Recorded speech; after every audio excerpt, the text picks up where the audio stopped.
estar... Espero tener el mismo peinado que esta mediodía, que me decía a Aurora que tenía un toque a Marco Aurelio, lo cual es un error para mí. Hace un rato también comentaba Aurora que esta mañana algún alumno ha hecho un dibujo muy grande y un poquito desproporcionado de Zeus, y seguramente por eso se ha enfadado tanto y nos ha regalado estos rayos, ¿no? Estos truenos esta tarde. Bueno, muchísimas gracias por venir, claro que sí, estoy muy contento de ver caras que hacía tiempo que no veía por aquí, alumnos, compañeros, etcétera. Y tengo también que dar las gracias, como siempre, a esta colaboración que ya lleva muchos años dando unos frutos excelentes, que es la colaboración entre el Instituto San Alberto Magno y la UNED, ¿no? Que gracias a esa simbiosis podemos traer a gente, a personas casi a diosas, ¿no? Como Aurora Luque hoy. Por supuesto, también muchas gracias a los compañeros que habéis colaborado en esto, ¿vale? Bien, tal y como lo hemos previsto, vamos a hacerlo del siguiente modo, si os parece. Vamos a invitar un poquito a que entre esos olores del mundo clásico, ¿no? Ese olor a mar, ¿no? Al mar antiguo, pero también al mar de ahora, a este lado del Pirineo. Espero que no eches mucho de menos el mar. No, hoy no. Hoy no. No. También vivo en la montaña. Aquí me siento como en casa, porque yo pasé la infancia en la Alpujarra, debajo de Sierra Nevada. Así que soy de María Montaña. Vale. Y espero que estés bien, que te hayas sentido acogida.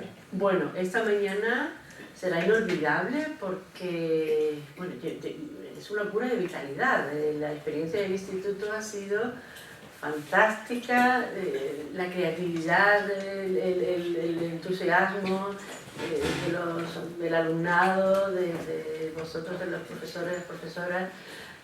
Yo he vivido pocas veces una mañana dedicada a la poesía y al mundo clásico tan tonificante. Ha sido una experiencia maravillosa, ¿verdad? Os felicito y por favor seguid así porque quien venga se va a ir muy contento y con ganas de repetir y de contarlo.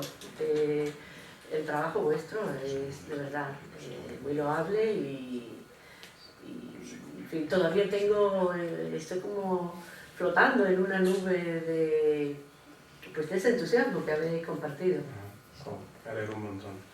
A ver, yo cuando pensábamos, porque esto ha sido todo, bueno, casualidades y azares maravillosos, ¿no? Cuando pensábamos en la posibilidad, y la veíamos súper remota, de que Aurora Luque pudiera estar aquí con nosotros, yo lo vendía siempre con una expresión de mi tierra, un verbo que supongo que también es un verbo meridional y seguramente también tú conozcas, que es el verbo florear, ¿no? A veces pienso en Aurora cuando la leo, cuando la escucho, por ese impulso que tiene absolutamente gratis, gratuito y generoso de traernos y acercarnos al mundo clásico como ella lo hace, no solo con sus traducciones, sino también con la poesía propia. Pues a veces me acuerdo de estas pinturas pompeyanas de mujeres floreando, ¿no? Recogiendo flores, ¿no? Y echando flores de gratis, ¿no? Dejo aquí unos libros para que veáis un poco lo que tenemos ahora en el mercado, ¿no? de Aurora, que algunos de ellos, por cierto, los tenéis ahí fuera, antologías de traducciones también del inglés, la poesía reunida, que es el primero a vuestra izquierda, la poesía reunida, Las Sirenas de Abajo, fijaos que título más bonito, ¿no? Y bueno, muchas cosas más, ¿no?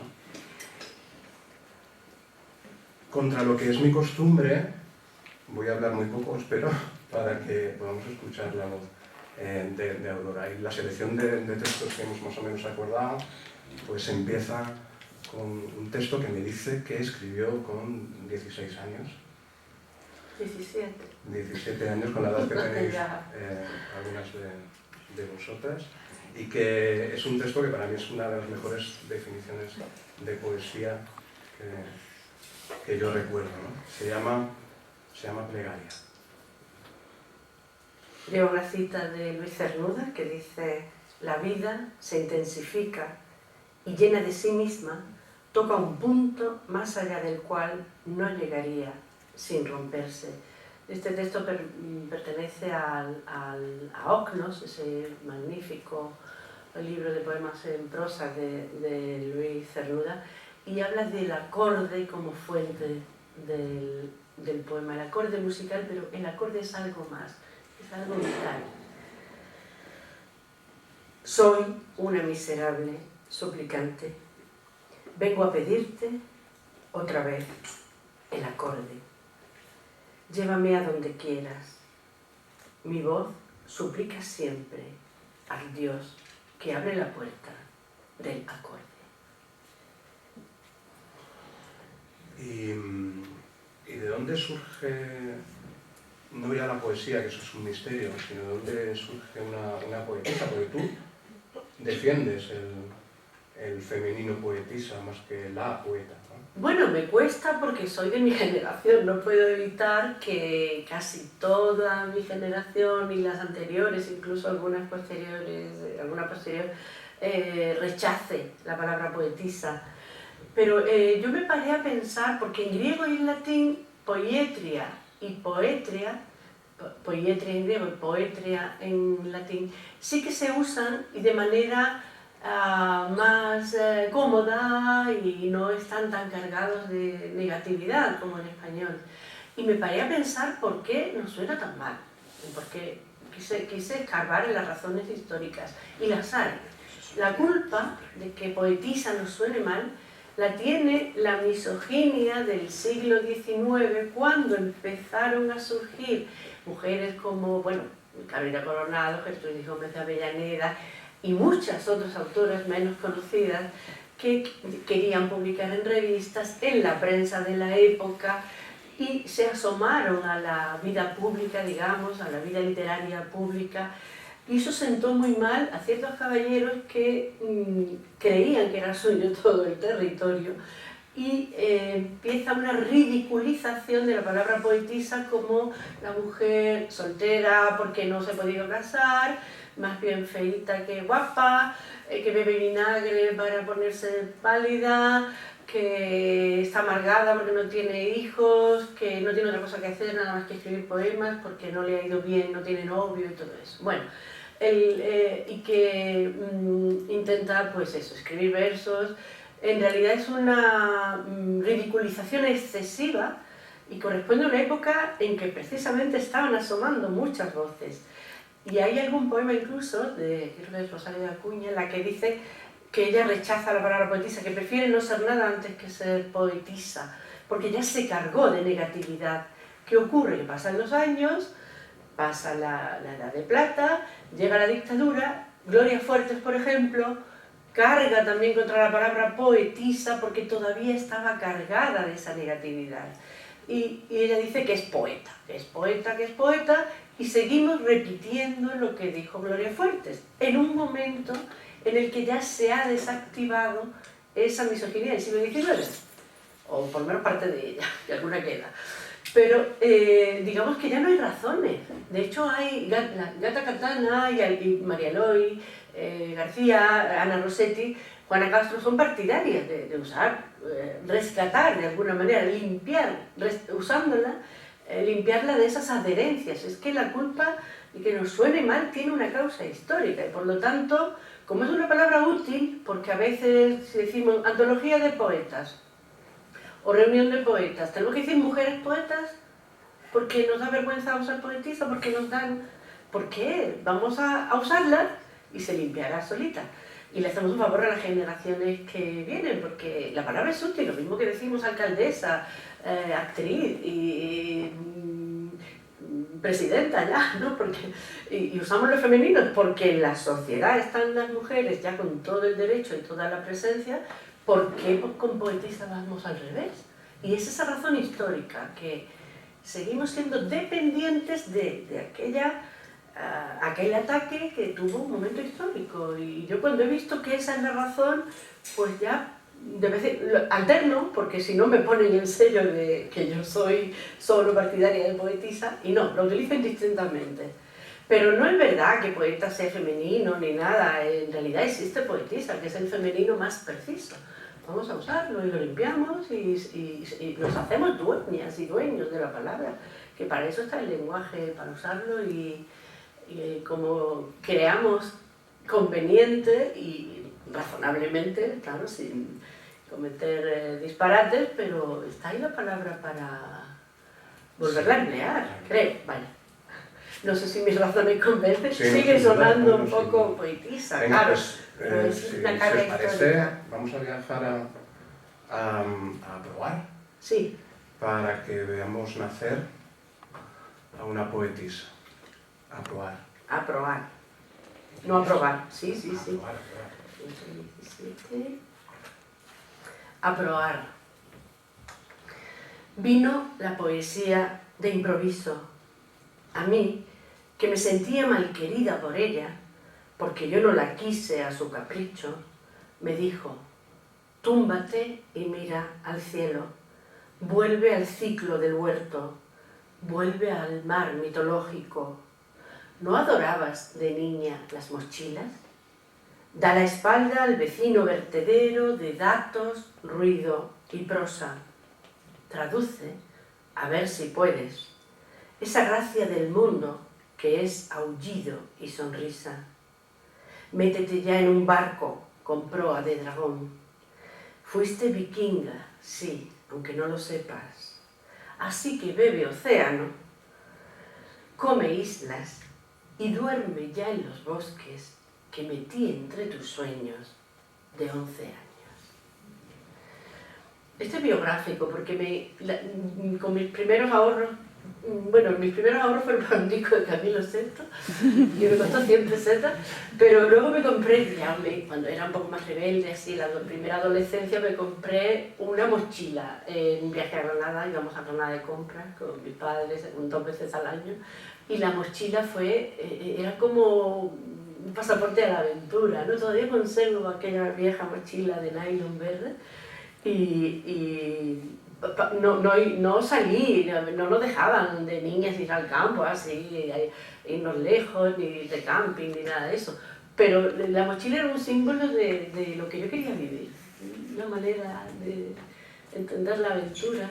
También era la influencia de mis lecturas de las aventuras de los 5, de Enid Blyton, que claro, a esos niños parece que les dejaban ir a todas partes y les ocurrían esas historias tan fantásticas. Pues yo quería ser una de aquella pandilla y para eso empecé comprándome la mochila.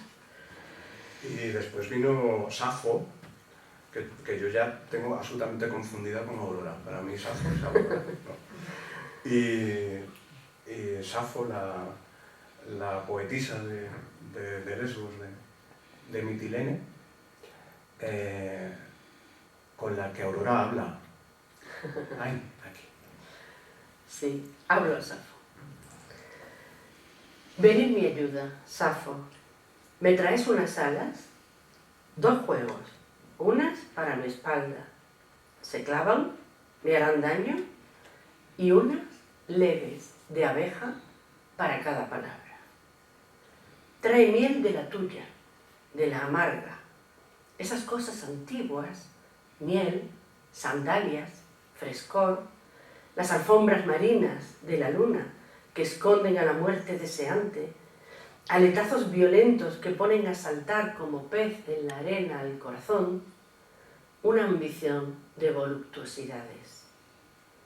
Paladear recuerdos o lamer una piel que ha regresado de gozar la negrura de las olas, miel recién fabricada, hierbas para acostarse a mediodía, rosas sin hibridar.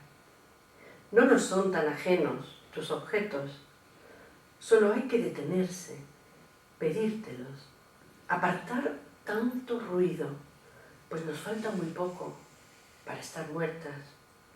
Tráeme, Safo, alas, alas, alas, frescor, silencio, brazos, alas.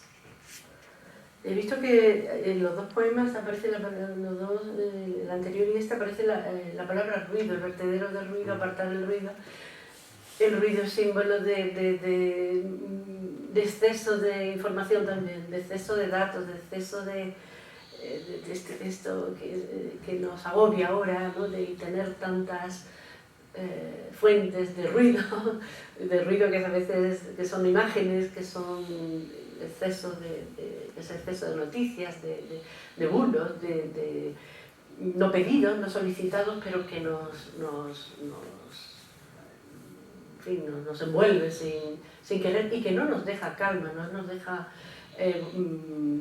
nos hace más difícil encontrar el silencio, encontrar la quietud, encontrar la calma, la compañía, el diálogo tranquilo, todo eso. Esta es una palabra que yo creo que hoy está especialmente cargada, ¿no? El ruido no es lo que fue quizá en otra época, no es un ruido especialmente dañino, ¿no? Entre nosotros. Bueno, pero todavía quedan paraísos como Carboneras. Te lo anuncio para que lo vayas buscando. Pasamos estas navidades, Teresa y yo, parte de nuestras navidades en Carboneras. Y si hemos escogido ese poema, es, bueno, al menos a mí lo que me revela es la capacidad que tiene Aurora, maravillosa, de traer, ¿no?, el mundo clásico a la actualidad y a lo cotidiano, ¿no? Esa mezcla perfecta que sirve para eso, ¿no? Para florear. ¿Lo tienes localizado? Carboneras, sí, Carboneras, verano 2013. Bueno, Carboneras es un pueblo de Almería que está protegido precisamente porque tiene unas fábricas y unas industrias en la entrada y no se ha vuelto tan turístico como otros, y es un pueblo pesquero, bueno, un pueblo como eran con sus vecinos, ¿no? Y vivo. Y luego está el mito del cine también, ¿no? Que aquí en el poema no entra, pero allí rodaron Los de Arabia y hay un hotel especialmente fetichista, vaya, cargado de fetiches para quien ame el cine y los rodajes de los clásicos. Carboneras, verano 2013, aquí el homenaje lo cito al principio, hablo no solo con Safo en el poema anterior lo que me atraía era esa ética, esa manera de estar en el mundo, ¿no? Buscando lo sencillo y lo que amamos, que es lo esencial, y Alceo, que es el poeta también de la isla de Lesbos, lo cito aquí porque daba un buen consejo.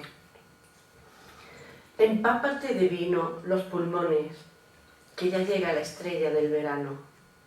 Esto cantaba Alceo, señalando las cargas de molicie y de sensualidades que traía el calor, el centro de la vida. Llena de las entrañas con faenas de Eros, que vendrán tiempos hoscos cuando acabe el verano. Empápate de yodo los pulmones, nos decía mi padre al llegar a la playa cada agosto. Respirad hondo, así quedarán protegidos en invierno contra todo catarro y pulmonía.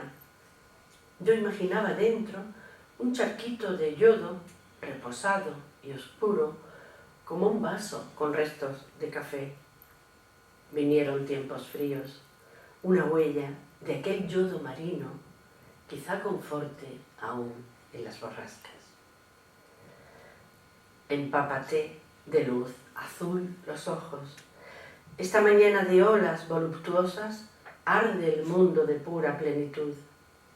Arenas primordiales, azul denso, sol claro, guárdalo en la memoria, protegido como licor que abrigue cuando llegue el glaciar de la vejez.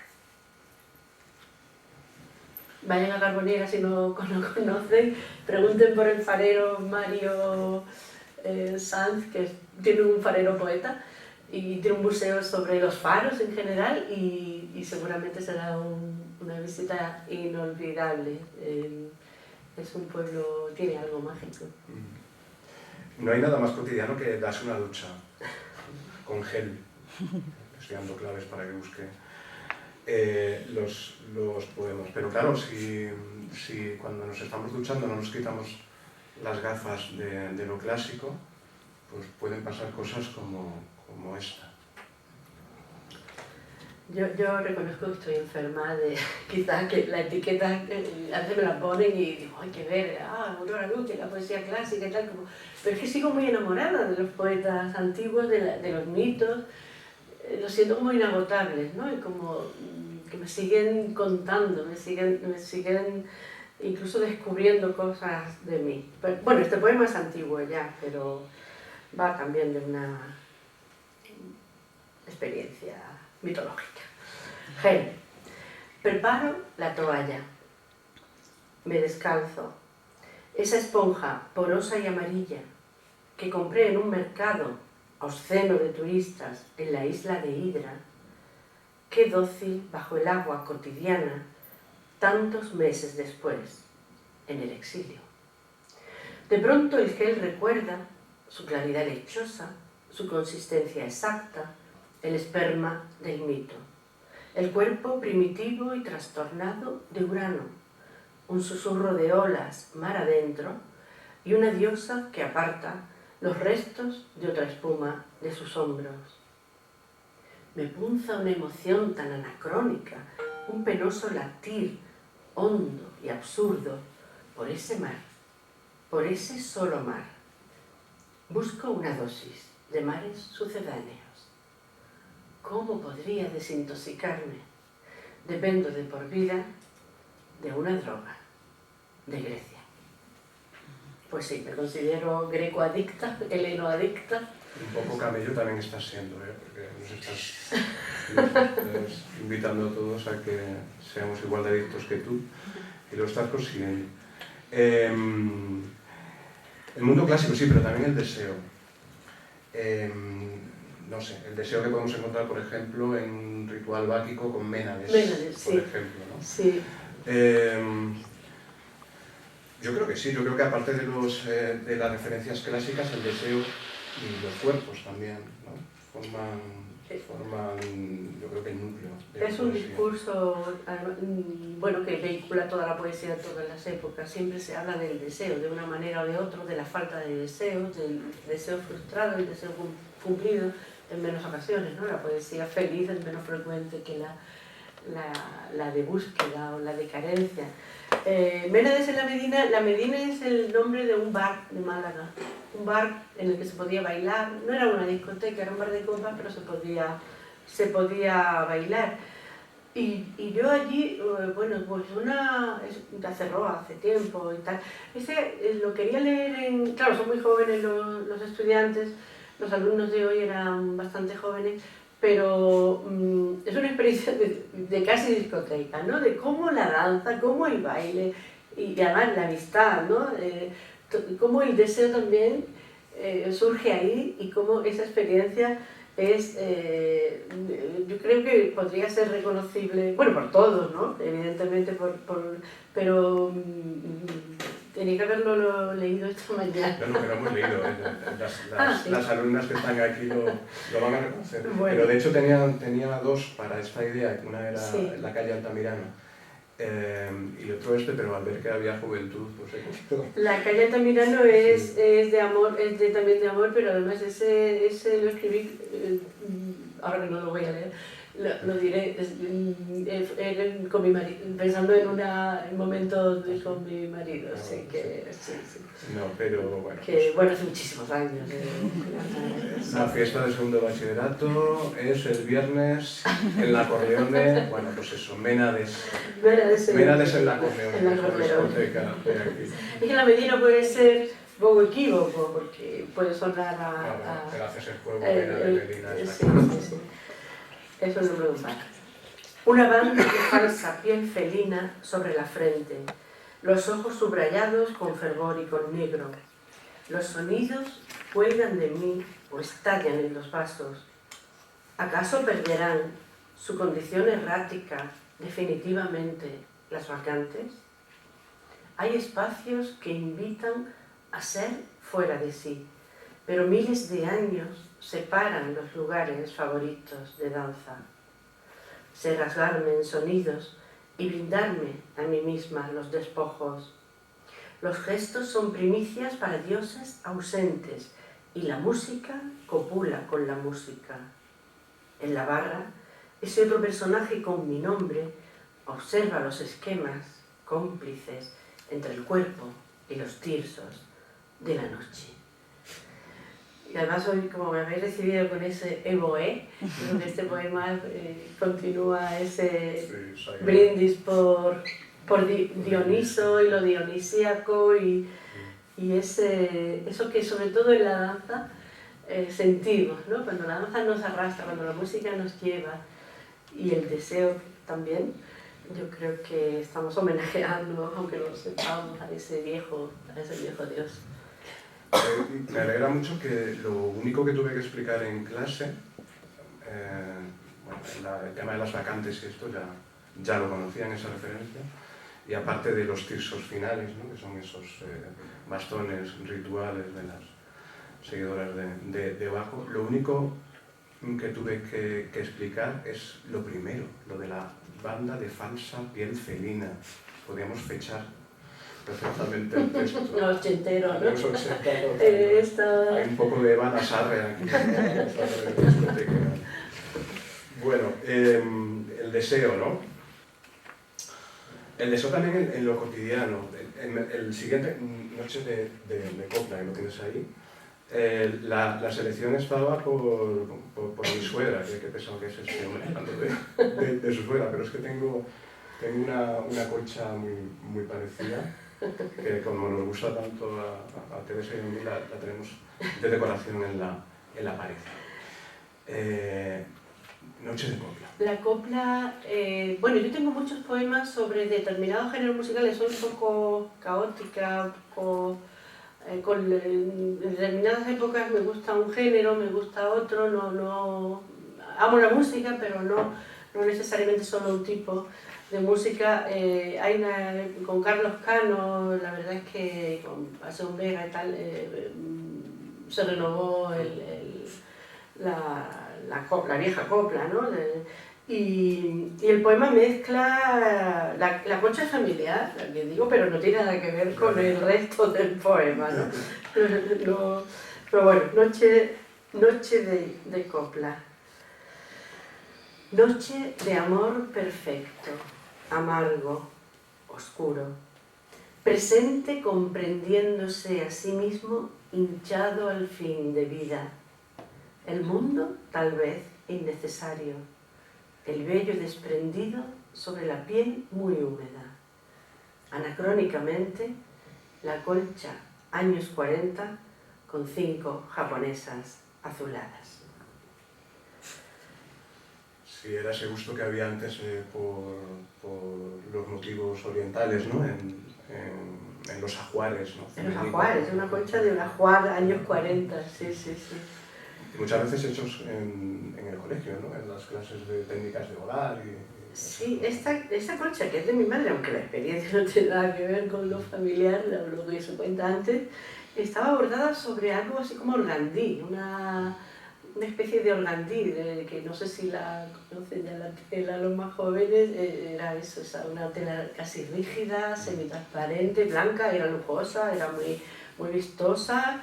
Y creo que esa colcha la bordó mi madre también, seguramente pues por imposición, porque hay que hacer muchas labores, algunas obligatorias. A mí me gustaba estudiar y leer, pero también hacía, pues claro, las labores que tocaba hacer en los años 40, 50, 40, 50. Pues seguimos con la música tango. Sí, ¿no? Tango. En otra época sobre todo fue en Granada cuando me aficioné al tango, porque también hubo un movimiento con un bar que se llama La Tertulia, que llevaba un argentino, Horacio Révora, puso de moda el tango en Granada y de pronto pues escribió sobre tangos, hacían actuaciones y a ese bar iban muchos poetas, iba el grupo de la autosentimentalidad, Luis García Montero, Javier Egea, todos asistían a ese, bueno, se reunían en ese, yo no iba mucho, porque es muy tímido, pero sí que el tango tuvo un momento de renovación en esa Granada de los finales de los 80.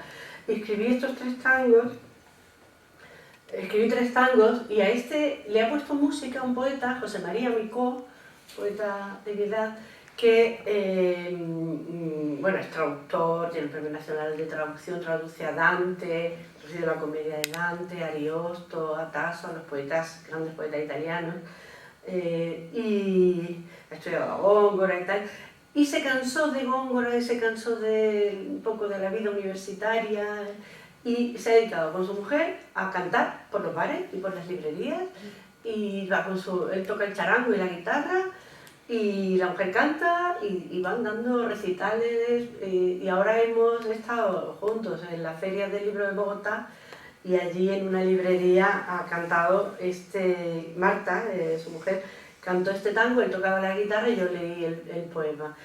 Sobre todo música, sus propios poemas, pero tuvo la gentileza de ponerle música a este tango. Yo no me lo sé, no lo puedo cantar, porque tendría que ser para comprar el disco.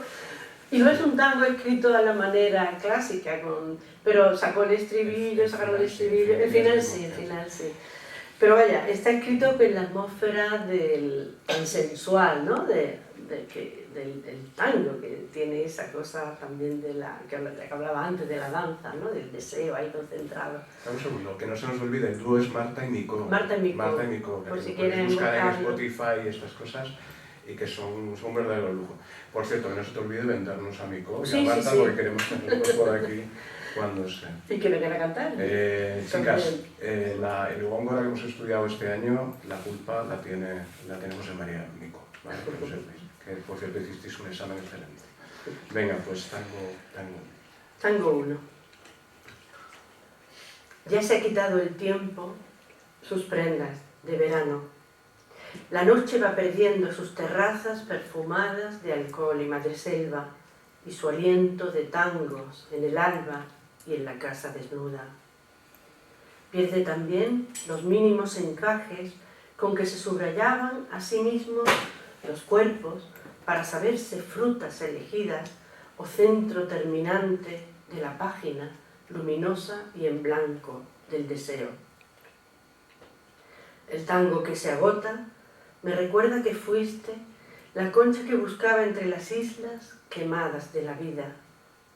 Y este silencio llega con un lento estribillo ineludible al fondo de un verano y un vaso. Que la muerte rodea los hombros de la vida con su brazo canalla de sabio seductor. La palabra concha la cambió al ir a un tango ya, digamos cantado como tal, la cambió José María por razones obvias en Bogotá, y para cantarlo fuera de España pues la cambió por nácar, porque concha tiene un sentido erótico muy bien, sobre todo en Argentina, ¿no? Entonces para ir para allá, para cruzar el Atlántico, lo cambió por nácar, el nácar que buscaba entre las islas quemadas de la vida. Y el poema, su pieza se llama El tango que se agota. El tango que se agota. Bueno, pues este se agotó. Vamos a volver, si os parece, al deseo, que todos lo estabais deseando, con los feroces racimos. Me gusta que este poema lo hayas elegido porque no lo leo mucho. ¿Ah, sí? Y creo que sí, que une lenguaje también, lenguaje y deseo. Los feroces racimos.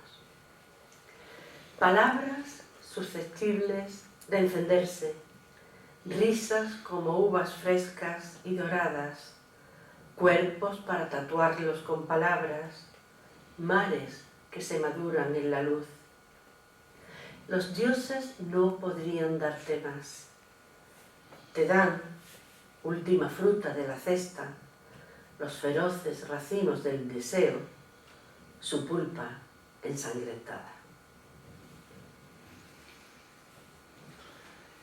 Y el siguiente que habíamos escogido me parece tan bueno que casi diría que lo podría haber escrito Aroa, que la tenemos aquí, porque es una alumna, también poeta, poetisa, luego te la presento. Luego lo discutimos, Aroa, a ver si crees o no que podría ser algo tuyo, porque es aparentemente sencillo, ese círculo vicioso. Que puede ser que fuera una copla o que intentase ser una copla flamenca. Bueno, a mí también me dio por... claro, a veces me canso de mí misma y entonces no quiero repetir, digamos, pues me canso cuando he trabajado en una serie de poemas, en un libro y tal, intento con los haikus, por ejemplo, cambiar. Y la época de los haikus también me llevó tengo algunas coplas dedicadas a Carmen Linares, unas letras dedicadas a Carmen Linares, y el flamenco es que tiene algo del haiku, ¿no? Tiene algo en la concisión, en la densidad, en decir en 3 líneas, decir lo esencial y dibujar el deseo, la pasión, la ausencia, la soledad de manera contundente, ¿no? Entonces, sí que tiene algo, aunque no naciera de eso, pero sí que pertenece a una época en la que me interesaba concentrar y en la que me escoré un poco a algo más desnudo. Fue la primera década de este siglo, cuando trabajé en los haikus y tal, y en esta forma un poco más breve. Círculo vicioso, que son 3 versos. Pondré mi oído en tu cuerpo, pondré mi verso en tu oído, pondré tu cuerpo en mi verso. ¿A qué sí, Sandra? ¿A qué suena a Aroa?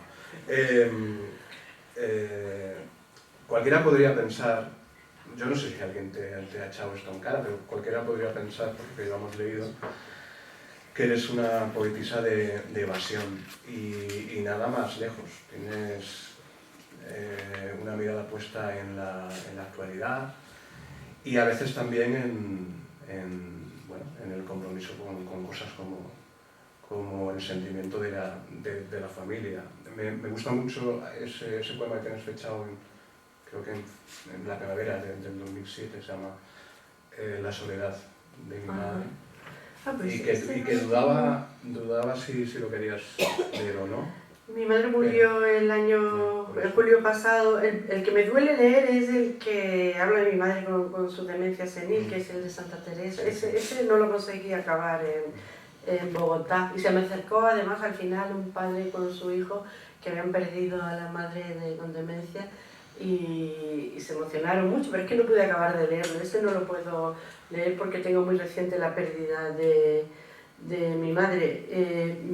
Pero la soledad de mi madre habla de la soledad que cuando ella se quedó viuda. Mi padre murió en 2007 y no lo tengo, no lo tenía buscado. Igual no te lo he pasado esta mañana. La soledad de mi madre, vamos a ver si lo encontramos. Así, toma. Lo tienes aquí. Claro, me conoces mejor. Es que con las revistas todavía me pierdo. Estoy acostumbrada a los libros sueltos y me cuesta encontrarlos así de pronto. La soledad de mi madre. Mi padre murió en abril de 2007. Las calles con ventanas abiertas y tapiadas a la vez. El huerto que parece marchito en pleno abril. El periódico y nadie que critique lo banal y lo torpe. Sin duplicar, la taza. El pijama doblado y la ropa quietísima que solicita no ser retirada. El polvo en las botellas. Las fotos impotentes con su memoria herida. Y el silencio que ahueca para sí la hondura de la noche. Si no lo hubiéramos trabajado en clase, insistiría o les comentaría a las alumnas cómo es un ejemplo perfecto de usar la elipsis, ¿no? de usar la ausencia, ¿no? Son una sucesión de imágenes que pasan por encima y soslayan el que no está, ¿no? Es directamente. impresionante. Es que duele tocarle, el tema directo a veces es que es tan doloroso que no puedes nombrarlo, o no quieres, o evitas, ¿no? Y entonces son los efectos lo que acaba conformando el poema, pero no es una elección, es que el suceso en sí duele demasiado, entonces no se puede abordar directamente, o yo no sé abordarlo, no me salía, ¿no? También es verdad que los poemas muy directos los elimino. Cuando se cuenta algo demasiado visceral, pues no sé, yo creo que no hay que ser patético. Prefiero no ser patética y no, que no desborde los sentimientos, sino intentar comunicarlos de manera tranquila, ¿no? Para no dañar tampoco. Bueno, pues volvemos a los temas antiguos y a sus variaciones, ¿no? Es casi un poema de los dones y es el típico ejemplo que a mí me gusta usar para que sea imitado, ¿no? Para que hagamos cada uno el nuestro. Yo un ejemplo de eso he puesto en clase y lo usaremos para imitarlo, cuando quieras. Variación sobre un tema muy antiguo. El tema muy antiguo es un fragmento del poeta Nimnermo que, sí, lo tienes localizado, madre mía, qué barbaridad.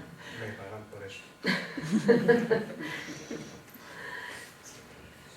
Y claro, Nimnermo, lo voy a leer completo porque la verdad es que el poeta lo merece, ¿no? Nimnermo, claro, estamos acostumbrados a que hablar de la vejez con paños calientes, digamos, ¿no? Y la vejez es lo que es una época que hay que saber vivir de manera inteligente. Yo tengo un tío mío que escribió un libro que se llamaba, un profesor de filosofía, mi tío Alfredo, hacía una vejez inteligente y realmente es verdad que hay maneras de, en fin, desde la filosofía, de afrontar la vejez y tal, pero el poeta Nimnermo estaba muy enfadado con el paso del tiempo y los griegos eran especialmente sinceros y especialmente francos, y si le veían que la vejez era algo malo lo decían.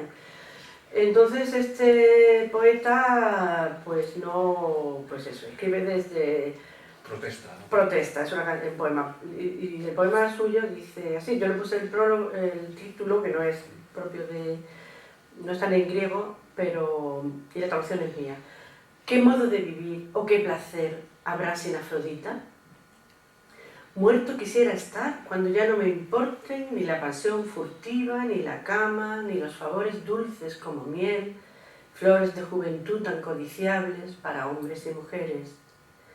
Y es que cuando penosa se abate la vejez, que vuelve repugnante incluso al hombre hermoso, le desgastan sin tregua el corazón los sórdidos problemas y no siente placer al ver el sol radiante. A los muchachos se hace odioso y desprecio se gana entre las jóvenes. Así de dura hicieron los dioses la vejez. Bueno, Nimnermo es muy drástico y estaba muy enfadado con él. Yo creo que no es para tanto, que se puede seguir amando muchísimo la vida y no desear la muerte porque Afrodita se haya ido un poco de vacaciones. Variación sobre un tema muy antiguo. Es una protesta contra Nimnermo, un poco una rectificación. Muerta quisiera estar cuando ya no me importen el sabor de los vinos conversados, la lasitud que sigue al fervor de un abrazo, las diferentes túnicas azules que va estrenando el mar, cuando deje de amar a las palabras como esas diminutas criaturas sorprendentes y danzantes que son, cuando olvide los dones de una risa filósofa y bufona o el olor de una higuera goteante de mieles, cuando se hayan gastado las ganas de pisar las olas del verano, cuando pierda memorias y deje de saber que eran fardos envueltos de un tesoro. El antiguo decía que los dioses hicieron la vejez así de dura. Muerta quisiera estar cuando ya no me importen estas cosas. Yo tengo un abanico más amplio de... Hay muchas razones para no querer morir. ¿Puedo leer La catástrofe? Que sí, es como otra manera de abordar este asunto. La catástrofe está... Mira, 206. Es del mismo libro, lleva una cita de Anne Carson. No está aquí, no va a salir, no. Pero... Repentinos sentimientos de vejez. En la etimología de catástrofe, algo que gira, vuelca, se desploma y se cae, me encontré a la vejez. Siempre andaba a distancia, nunca hablábamos, pero acudió de frente esta mañana. Vejez, ¿por qué has venido? No te acerques, no quiero ir de tu brazo todavía. Soy una fontanera, una registradora de averías. Todo es fontanería mal cuidada. No dejes gotear los sueños que te queden. Se agotan las reservas y no tendrás talleres disponibles. Nunca dejes vacía la bodega. Ve cambiando el crianza del placer inmediato por el viejo coñac, ese actor de doblaje. Que no se vuelque el tanque del deseo y mima los depósitos de la vida gastada. Recuerda que ya nadas más cerca del estuario que de la efervescente catarata. Pero busca, hay remansos y secretos estanques que brillan como cruda esmeralda todavía. Y se fue con su paso de catástrofe, aunque sé que se muda al vecindario. Y se mudó, ya llegó, se mudó, y se acerca y se muda al vecindario. Acaba haciéndose vecina próxima. Tenía preparado esta mañana, porque claro, cuando trabajamos con, yo qué sé, con Garcilaso, con pues siempre sale el colegio de Bilbo Rosas. Y claro, el alumnado no deja de decir, ya viene el viejo a decirme que aproveche mi juventud y no sé qué, cuando para ellos pues, son inmortales, de hecho.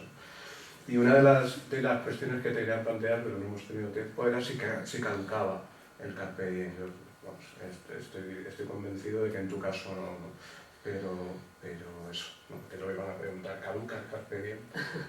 No, Carpe Diem, Carpe Noctem, Carpe Verbum, Carpe Vitam, hasta que llega el carpetazo, como me dijo alguien, el carpetazo final, que ya lo controla. Pero bueno, el carpe es cosechar la vida. Carpe además es un verbo agrícola, es realmente recoger los frutos, el carpo, tiene una raíz griega también equivalente de fruto, y es recoger la cosecha varía en cada estación. En otoño hay unos frutos maravillosos, muy dorados, el membrillo, el azafrán, son frutos de otoño, las manzanas, o sea, son frutos maravillosos también los del otoño. Entonces son cosechas diferentes, pero el momento en el que realmente caducas es cuando dejas de desear. Cuando muere el deseo, realmente acaba la... Pero bueno, las edades tienen sus cosechas diferentes, o sea que yo creo que hay que cuidar los árboles. Yo me niego a cambiar el crianza por el coñac. Venga, como tenemos aquí a la directora del Museo de Arte Popular, es una idea genial de Aurora para una fuente de su pueblo. Sí. Lo tienes, ¿no? Del agua mensajera. Esto lo escribí por encargo, es uno de los pocos poemas que... para una fuente pública que se iba a instalar en mi pueblo. La verdad es que no es muy bonita, hay que tener cuidado. No, pero hay tres poetas, somos tres poetas en el pueblo, cada uno tenemos como una especie de prisma y tal. Bueno, no es que sea fea, pero que hay que tener cuidado con la estética también, ¿no? Y el poema lo escribí pensando en el agua que iba a circular, que iba a ser hermosa en cualquier caso, de mi pueblo, que está en la falda de Sierra Nevada, muy cerca de Mulhacén, toda el agua que fluye y que corre por ríos y acequias y fuentes, o es nieve derretida. es agua de Lanjarón, digamos, ¿no? Agua de Sierra Nevada. Y creo que eso era lo que daba valor, ¿no? a ese sonido también. Estás oyendo la nieve que te habla, ¿no? La metamorfosis de esa nieve que ha caído. Del agua mensajera, bucólica. Agua que bebo ahora, recién deshecha nieve. ¿Por qué suenas a oscuros rumores de la infancia? ¿Por qué en mi boca sabes a frutales veranos? ¿Por qué tu entraña encierra memorias cristalinas? ¿Por qué tan nueva cuentas fábulas del ayer? Y el agua te contesta. Buena idea, ¿verdad? Más miedo me da. Aquí tenemos fuentes preciosas. La elección de los poetas es la que quizá me daría bastante más. Venga, os apetece, porque sé que sí, que volvamos al cuerpo. ¿Os acordáis cuando por allí por el 2008, 2009, 2010 nos decían que habíamos vivido por encima de nuestras posibilidades, de que la crisis era por nuestra culpa? ¿Os acordáis? Pues la culpa de la crisis... No lo tengo te lo busco. Sí, sí. En la página, no sé por qué no. ¡Oh! Bueno, pues tened eso en mente, ¿vale? La crisis la tenemos porque habéis vivido por encima de nuestras posibilidades. Eso se decía, y yo creo que es justo al revés. Siempre vivimos. Bueno, la culpa de la crisis, encomio erótico. Es al revés. Vivimos siempre muy, muy por debajo de nuestras más genuinas posibilidades. Esos ojos que envían átomos encendidos al modo lucreciano están muy por encima del nivel.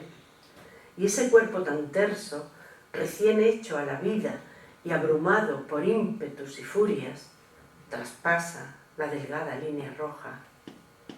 Vivimos siempre abajo, en nuestros propios sótanos mohosos. Es otro carpe diem, de alguna manera, que es... Sí, pero un carpe diem de lo material, ¿no? De Lucrecio, ¿no? De natura y no de los psicólogos, ¿no? Esta mañana hemos tenido sirenas. Y dos de ellas, que por cierto me han hecho estupendamente, Adriana y Katia, son de... ¿Qué? Julia. ¿Qué No, Julia? Julia, no Katia. No, se llama Katia. Vale, perdón. Son de Ucrania. Mariupol, de Cuba. Esta idea que os decía de que Aurora nunca abandona la actualidad y los problemas de la actualidad, lo vamos a ver muy bien en Cuba, en Mariupol. Y cómo los antiguos nos pueden ayudar a entender la actualidad, ¿no? Lo escribí al saber de la destrucción del teatro de Mariupol, del bombardeo, que además acabó con muchas víctimas. El teatro cayó produjo una cantidad de víctimas terribles, ¿no? Cuba y Mariupol. Indica Google Maps que Mariupol dista 1700 kilómetros de Troya. Depende de si haces todo el trayecto en coche o cruzas el Mar Negro desde Odessa. Pero no hay distancia. Han escuchado a Écuba. En lo hondo de la noche, su alarido se filtra desde el sótano. Astianacte ha caído reventado en la acera. Al lado, una pequeña maleta con juguetes. Deportan a Siberia a las troyanas. Las almas se desprenden de los miembros de los soldados muertos y lloran porque dejan bellos cuerpos atrás. Vieja corresponsal, la poesía. aquí, esto es casi un plagio de Eurípides. Eurípides con sus troyanas lo dijo ya todo. Yo cuando dicen que por qué recomiendo tanto si los clásicos y tal, que porque es que Eurípides cuenta la crudeza, la sinrazón de la guerra, además en Atenas, hace un canto o sea, pone en la escena a las vencidas, a las mujeres vencidas por los griegos y que las troyanas vencidas que acaban, pues eso, siendo llevadas como prisioneras, como concubinas de los griegos y repartidas en sus ciudades, ¿no? con los vencedores.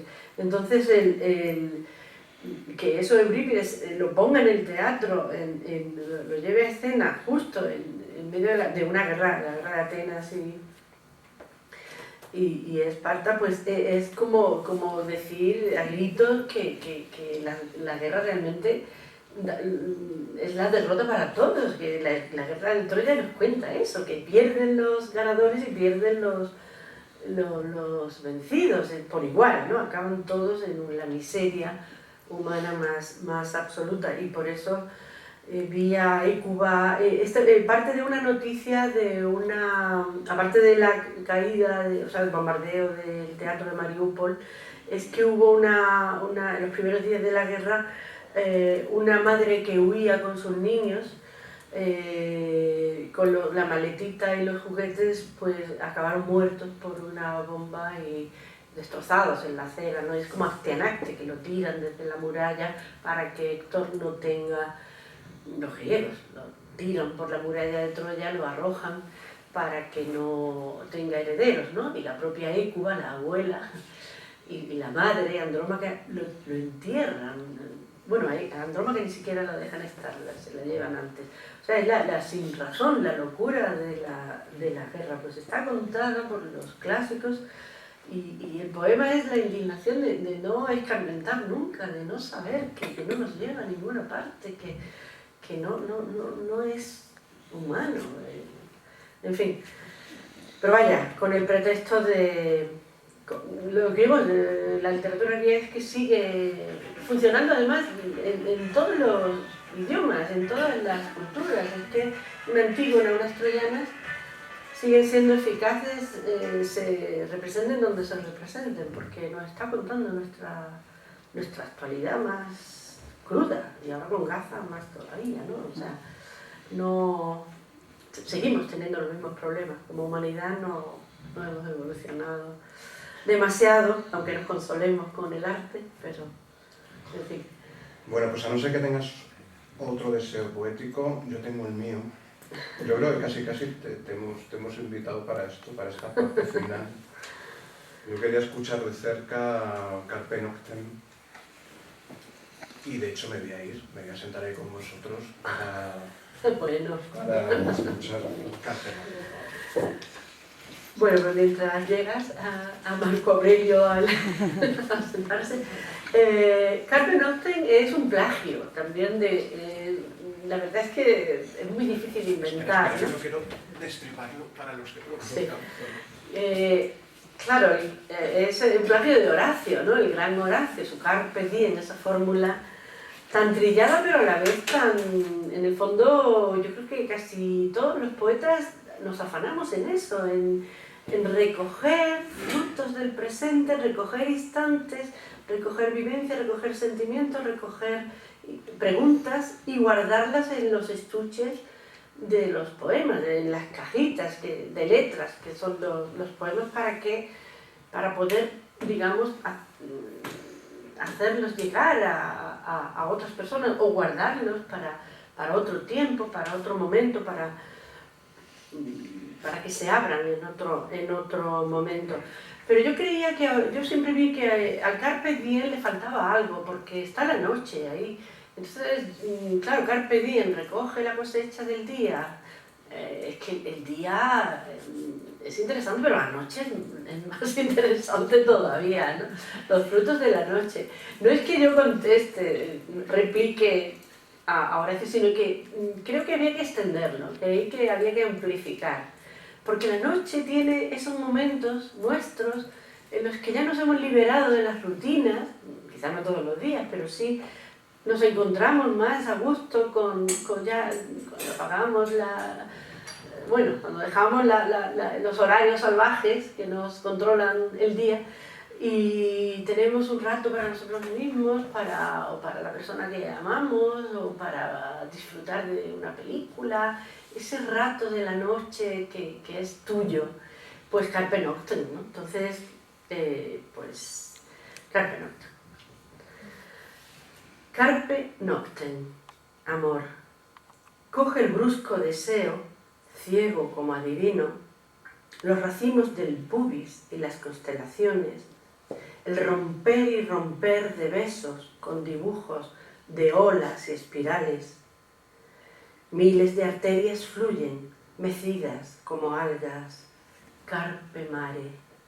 Seducción de la luz, de los sexos abiertos como tersas actíneas, de la espuma en las ingles y las olas, y el vello y las orillas, salpicado de sed.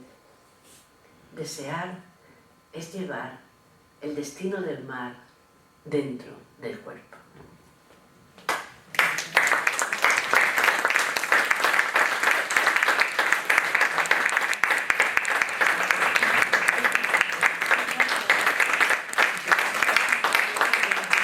Pues muchas gracias. Si hay, no sé, No sé si tendréis alguna cuestión. Voy a poner carpe noctem para que a nadie se le olvide que desear es llevar el destino al mar dentro del cuerpo. ¿Hay alguna cuestión o alguna cosita o pasamos directamente a la firma de ejemplares?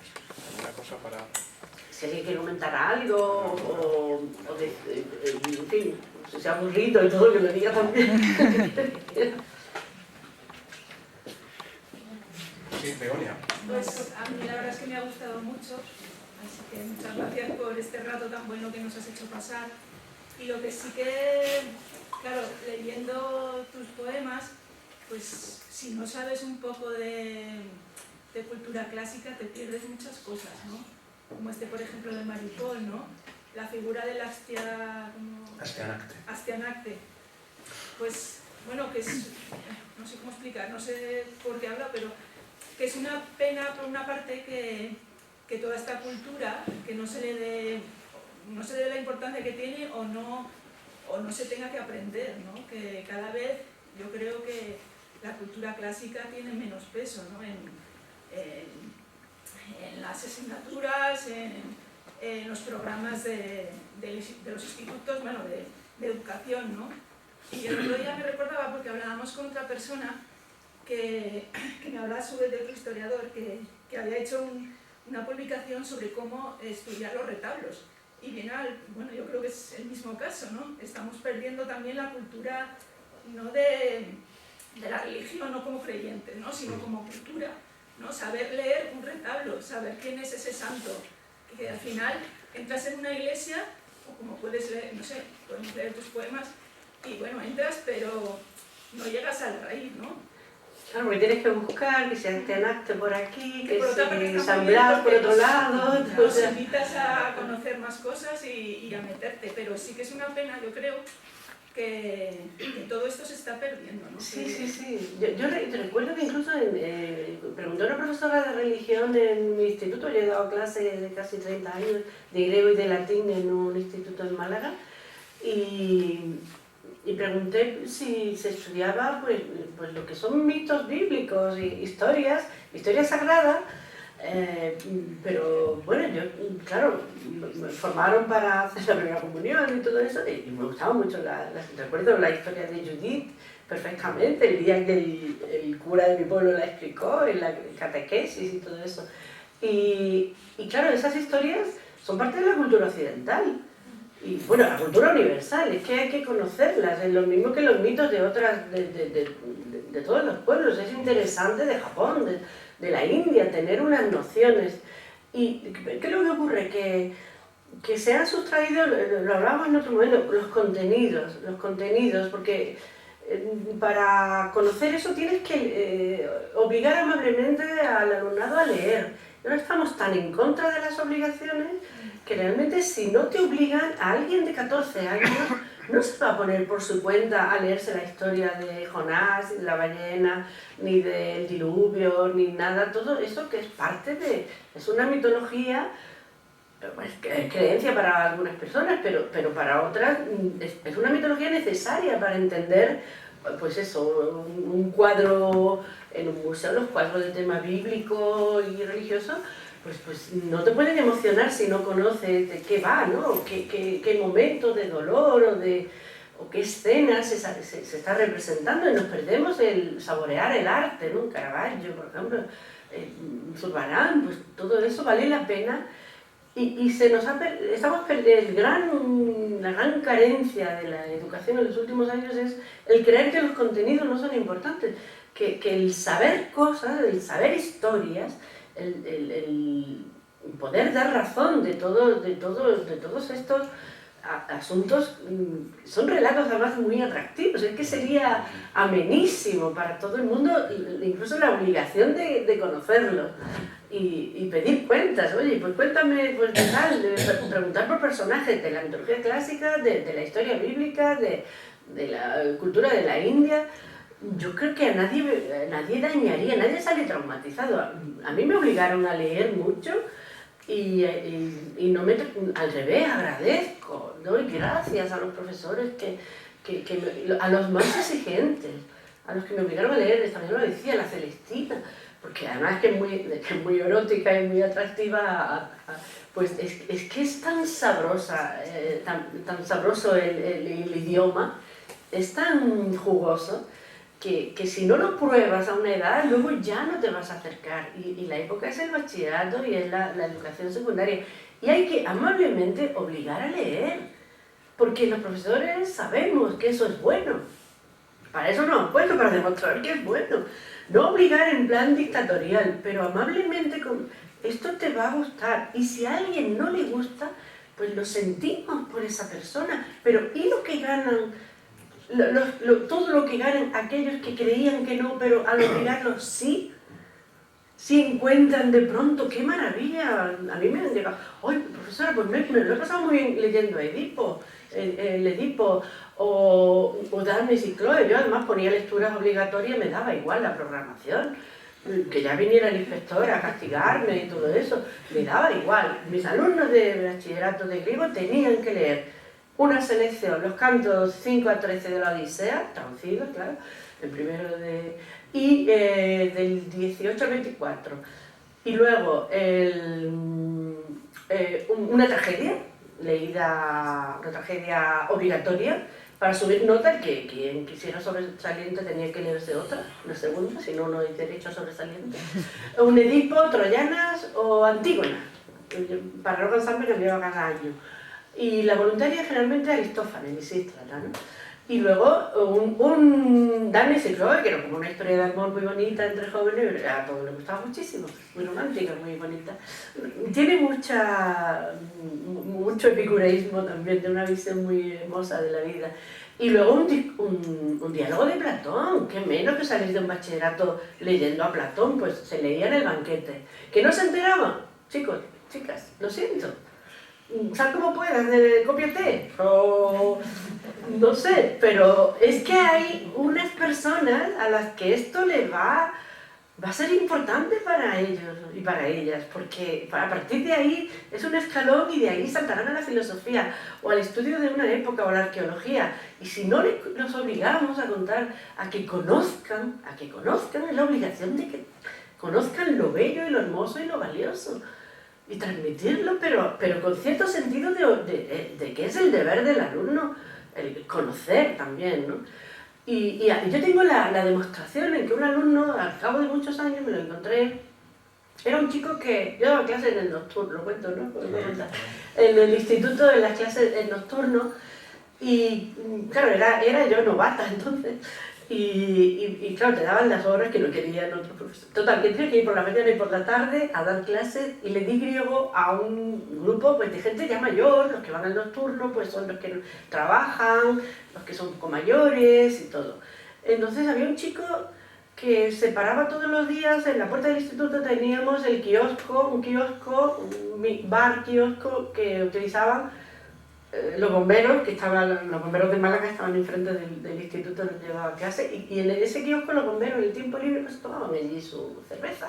Y este chico se tomaba una cerveza antes de entrar al instituto, y yo digo, este no va por buen camino, este chico va a dejar las clases, yo creo que, en fin, entraba, parecía que no se estaba enterando, y cuando al cabo de los años, bueno, aprobó todo muy bien, pero al cabo de los años me lo encuentro en la Facultad de Filosofía y Letras de Málaga, había estudiado filosofía pura, y al verme me dijo, Aurora, el día que explicaste a Píndaro, el que leíste tal, aquel día fue fundamental para mí.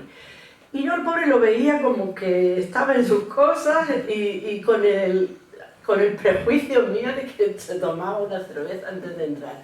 Entonces, no sabemos lo importante que puede ser hablar de algo, aunque parezca más elevado de lo que nos pide la programación y todo eso. Yo aquí estoy hablando como profesora también más, pero por agradecer a quien a mí me exigió, me hizo leer y me abrió las puertas para conocer luego más, ¿no? Ya iba yo sola leyendo, ¿no? Pero al principio fue cuando me obligaron bueno, porque tocaba leer tal libro, tal otro, tal antología, y si no, pues suspendías y ya está, hay que merecerse la educación, ¿no?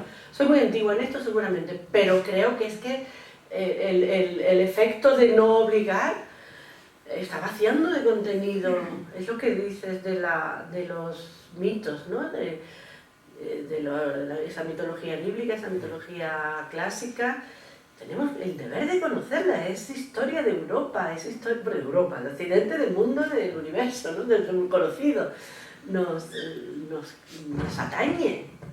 Tenemos que, incluso para transmitirla a nuestros descendientes, a los niños que vengan, a todos, tenemos que conocerlo, que no nos va a traumatizar, no nos va a hacer daño. Conocer, no hay que tener miedo al conocimiento, y hay gente con ganas de conocer que a veces acaban aburridos, ¿no? De la poca exigencia que a veces hay. Así que... Bueno, un caso que nadie se asuste, un caso práctico, es decir, leer a Aurora Luque es súper fácil en su poesía reunida, y lo digo porque gracias a, bueno, creo que compartís la labor Josefa Álvarez y tú, tiene un aparato de notas que aquí está todo, está ECUA, está Tenacte, ¿vale? Está todo poema por poema, porque la edición, como siempre hace acantilado, es perfecta, ¿no? Pero vaya, también se puede buscar en cualquier caso en algún buscador, si no tenemos el manual de mitología, se puede buscar las notas, ayudan y tal en algunos casos.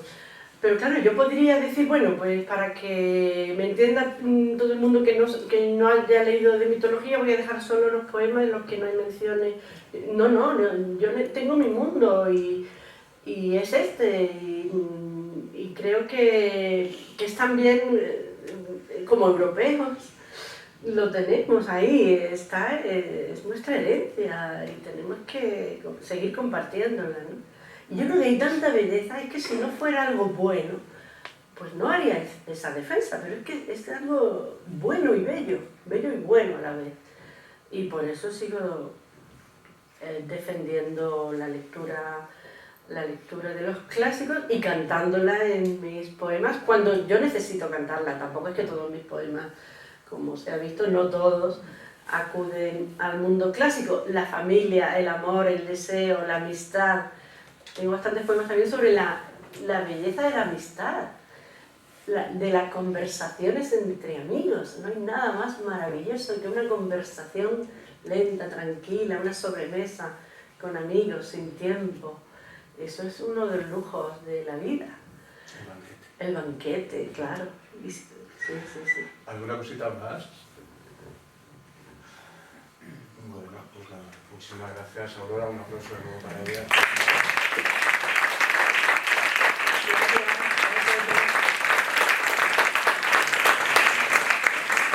Muchas gracias por venir en un día tan desapacible. Muchas gracias por estar aquí, ha sido un placer. Firmará ejemplares. Bueno, o no. Sí, alguno.